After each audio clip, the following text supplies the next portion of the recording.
Hi guys, welcome to Verbology Learn for Good. I'm Aakash Biswas and let's get started with JavaScript tutorial 3. So in this tutorial we're going to look at data types. So if you remember in the previous video in JavaScript tutorial 2, I've shown you how to declare a variable using the var keyword, and the value of a variable can be either numerical or a string value. So numerical values can be also classified into different types of, so numerical value basically are numbers, okay, and they can also be classified into different types, either integer type, float, double, okay, and string value can be a proper string within double quote or single quote, like name. So var a equals in double quotes name, so that's the string value. There can also be one single character, so var a equals in single quote a, so that is a single character. Okay, so these are the two the different types of data types in JavaScript. So JavaScript has different data types that can hold different types of values. So as I told you, variable a equals to say 8, it's a numerical data type, and say variable b equals to name within double quotes is a string data type. And there are two types of data types in JavaScript. First is primitive data type and second is non-primitive data type. So what is a primitive data type? Basically a primitive data type is maybe values which are immutable, which means that they cannot be changed. So in primitive data types, which we'll look at a little later, what are the different data types, basically the value that you assign, say variable a equals to 10, this variable a cannot change its value. Okay, you cannot change the value of a throughout your program. It is immutable, it cannot be changed. Now non-primitive data type or object data type is basically a collection of properties, and as JavaScript is object-oriented programming, which we'll look at a little later, which is the crux of JavaScript and programming, where you can create real-life objects in programming, which is the best part of programming. Okay, these are very normal and basic stuff for kids just start out, but when you learn objects, that really requires a lot of thinking and a little maturity with programming. So you need to know this. So objects are basically a collection of properties, and properties can be added or deleted. So it is not immutable, it is mutable, you can change. Okay, and the value can be of any type, so we can mix also values. It can be strings, it can be numbers, it can be integers, it can be floats, etc. And which might have other properties. Okay, and this helps us make a complex structure. So say if you have to create an object of a person, say Mr. A. Now you have to define that Mr. A.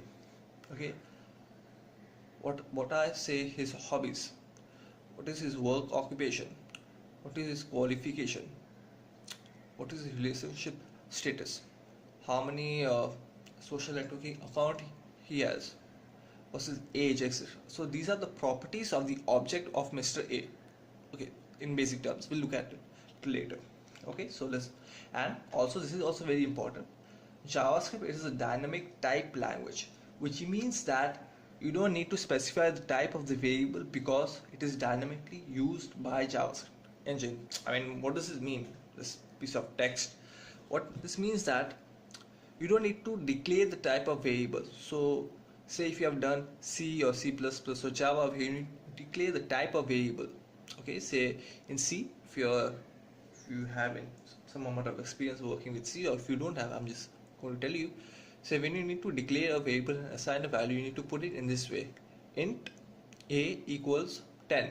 Okay, so the type of variable is integer, and int is short for integer, and the name of the variable is a, which has the value 10 to it. You need to declare always the type of the variable, and if you don't do that, you'll get a compiler error and you can't compile your code. Okay, but in JavaScript you don't need to declare the type of variable, it is dynamically done. And this also has a problem. Say if you have two variables with the same name, you can define them again. Okay, so if I have variable a equals 10, again I can define variable a which equals 20, which makes no sense, but in JavaScript you can do that. I should really complain to the makers of JavaScript. I don't know. Anyway, let's move on. So JavaScript primitive data types, and there are five types of primitive data types in JavaScript. So these are the primitive data types in JavaScript. String represents a sequence of characters, example like hello. Number, which I told you, represents numeric values, is at 100 or minus 100 or 10.135 or 3.148927, I don't know, whatever. Okay. Then Boolean represents a value, either true or false or true. Then undefined represents undefined value. Null represents null value, is at no value at all. Okay. Then comes non-primitive data types. So here I have non-primitive data types, and non-primitive data types, as I've told you, they are mutable and they can be basically changed, and they are objects. So object represents instance which through we can access members. Okay, so when we look at objects, we look at the properties of objects.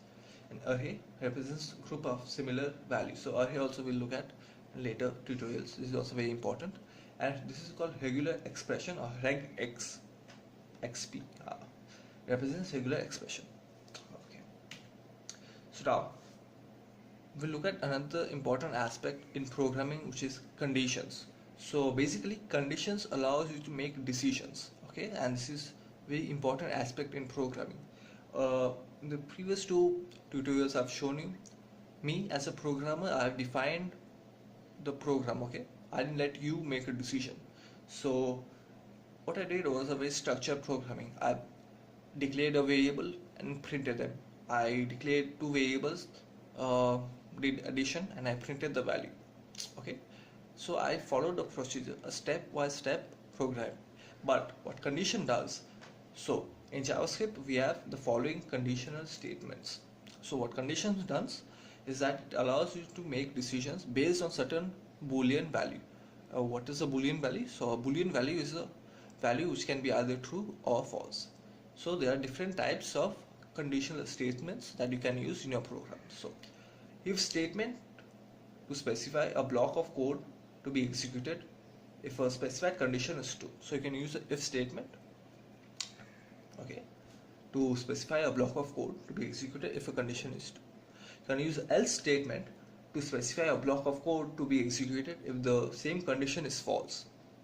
And you can use else if statement to specify a new condition to test if the first condition is false. And lastly, we can use switch statement to specify multiple alternative blocks of code to be executed. Okay, so don't worry about them right now. We'll look at each of them separately when we get our hands dirty with JavaScript coding. So the if statement. So use the if statement to specify a block of code to be executed in a condition if a condition is true. So this is a syntax. So this is a pseudocode. Okay, this is pseudocode, means it's not the actual code, it's a fake. Okay, so this is just for example that I have given you. So if condition, there will be some condition over here within curly braces, statement to be executed if the condition is true. Now I can have another way of writing this. I can have the else statement, which, so use the else statement to specify a block of code. Sorry for that. So use the else statement to specify a block of code to be executed if the condition is false. Okay, so here in this syntax you can see if condition, certain Boolean condition, do something, statement to be executed if the condition is true, but else statement to be executed if the condition is false. So if this Boolean condition turns out to be false, the else statement should be executed. Now the else if statement. Use the else if statement to specify new condition if the first condition is false. Okay, so here I have if condition 1, a Boolean condition, statement to be executed if condition 1 is true. Now else if condition 2, so here I can also put a condition. After else if I can put a condition, a Boolean condition, like in if I can in brackets I can put conditions. In else if also I can put condition, and then statement to be executed if the condition is false, condition 1 is false and condition 2 is true. So if this turns out to be false, this will be executed if this is true. Okay, else statement will be executed if the condition 1 is false and condition 2 is false. So basically, if these two conditions are false, else will be executed. And lastly, I've told you switch. So use the switch statement to select one of many blocks of code to be executed. So unlike if statement, which can be really long, you have to put if else, etc. So in order to do that, to make your code layout better, you can use switch statement. So here I have the expression, the syntax. This is again the pseudocode, and switch statement uses a case, break and default as a keyword. So let's look at each of them.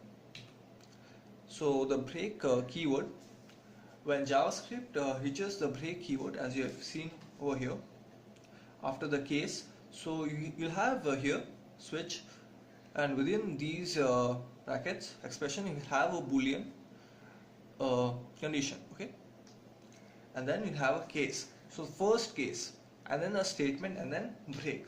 So what break is, basically when JavaScript reaches a break keyword, it breaks out of the switch block. Okay, this will stop the execution of more code and case testing inside the block.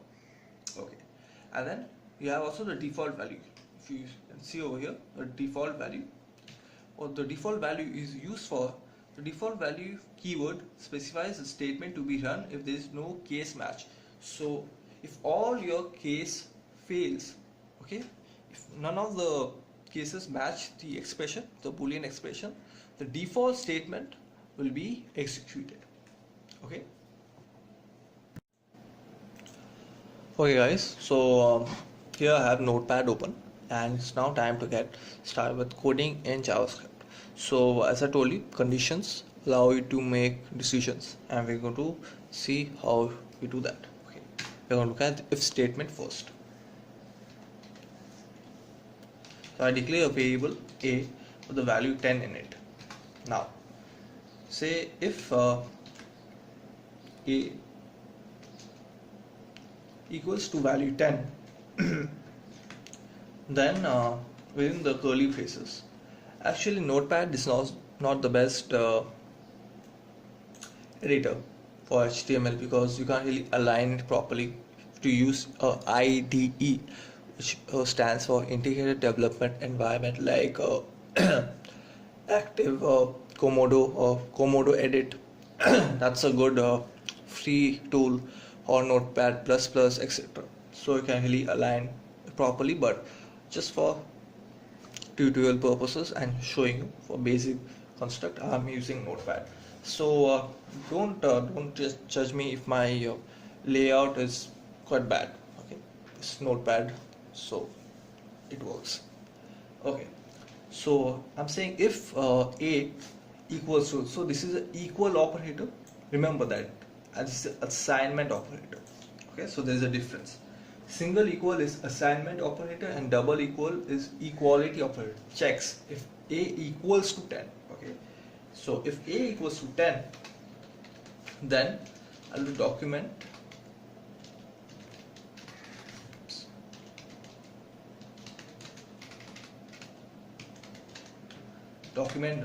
right, say hello world. Okay, so hello world is a very common example in programming. The first statement that you print in every programming languages or every tutorial will teach you how to print hello world. Okay, so this is a ubiquitous example. Now I need to close. So make sure to always close open curly braces and the close curly braces. If you don't do that, then your code won't be executed. Now I'll save and run this. Okay, so here you can see hello world is printed. The reason that this is printed hello world is because a actually equals to 10. Here the value a has the value 10 in it. Now suppose I change this value 10 to 11, Let's see what happens. Oops, it's gone. Why is that? Think about it. Did I do some spelling mistake? No. The reason why nothing is shown is because the conditional value is false. The previous conditional value, which was a equals to 10, was true because the variable a has a value 10. But this time it's false because the conditional value a equals to 11 is not true. That is why nothing is printed. Okay. Now similarly, if you can have a which is not equal to its value, say we want to print something else. Okay. So in order to do that, we can use the else statement. If else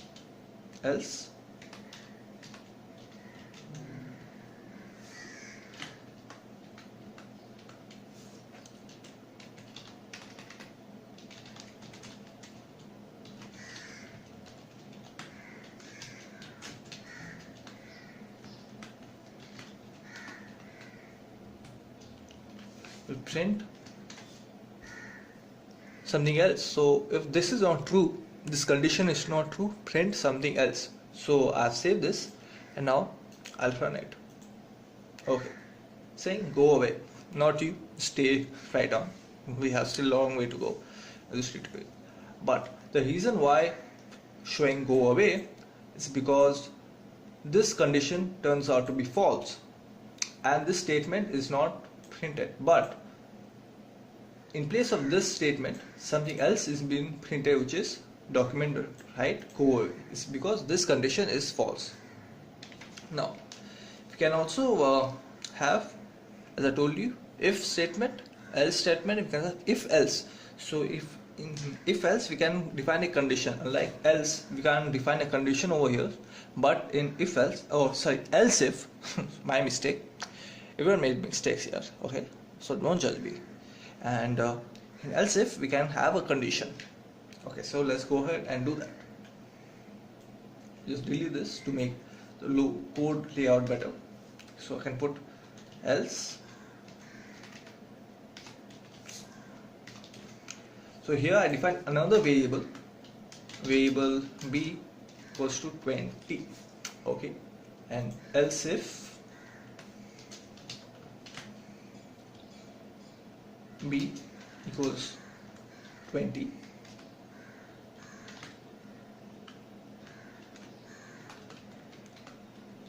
I'll do say document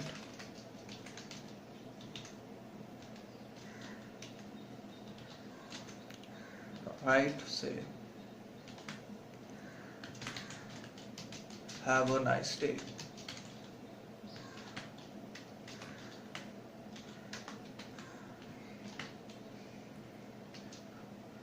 Else, if that condition does not be false,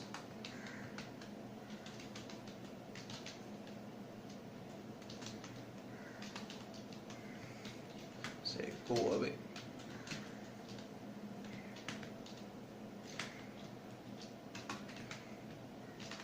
Okay, so what I've done here, I'll define an if statement with a Boolean condition. Okay, I'll check if this condition is true, will print this message.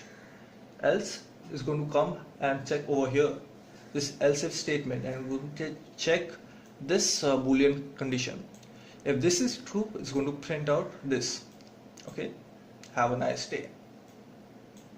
Else, if this turns out to be false, it's going to print this statement which says document.write go away. So now I'll save and I'll refresh the page and let's see what happens.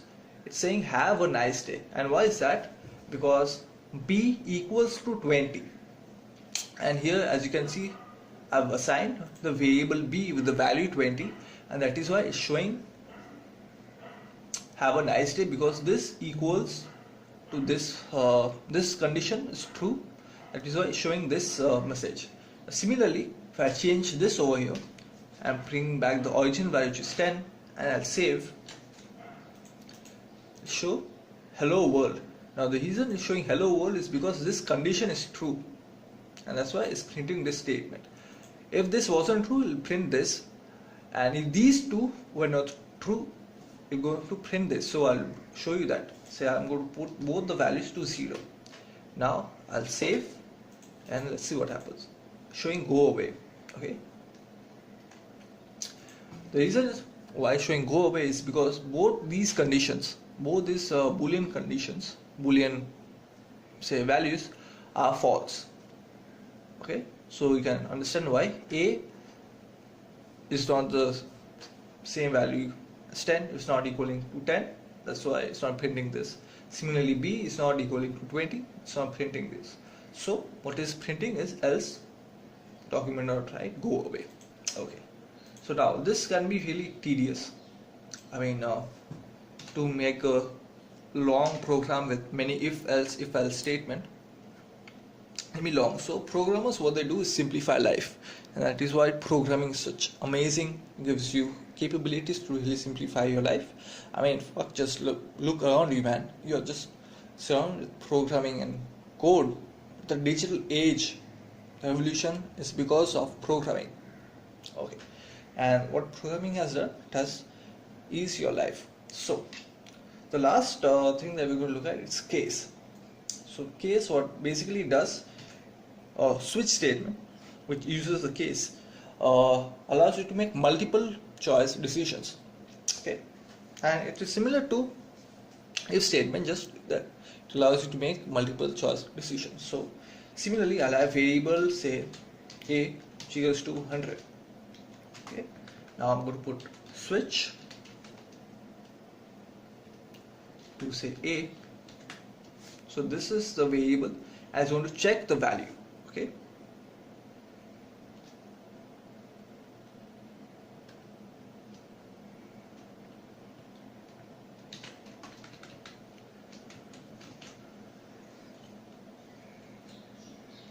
we'll check C.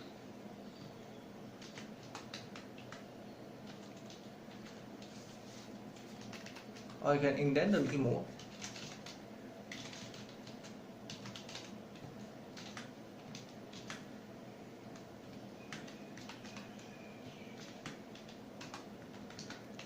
Put break. So what this does is see the value of a, what it is. Then within the curly braces is going to put case 1 and check if a equals to 1 or not. Okay, and then it's going to do this. Okay, so you can just enlarge this a little more, it's going to be a little clear. Okay, and if this condition turns out to be true, this will break out from the code and go back to the on the original code. Okay, so now I'll have say another case with the value 2 in it.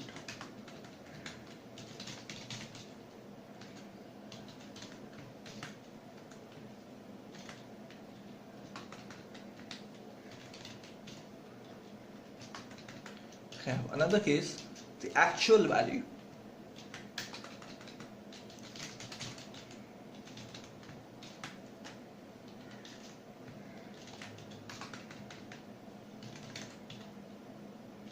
Or I can also assign default value. So if none of these cases match, then the default value will be displayed.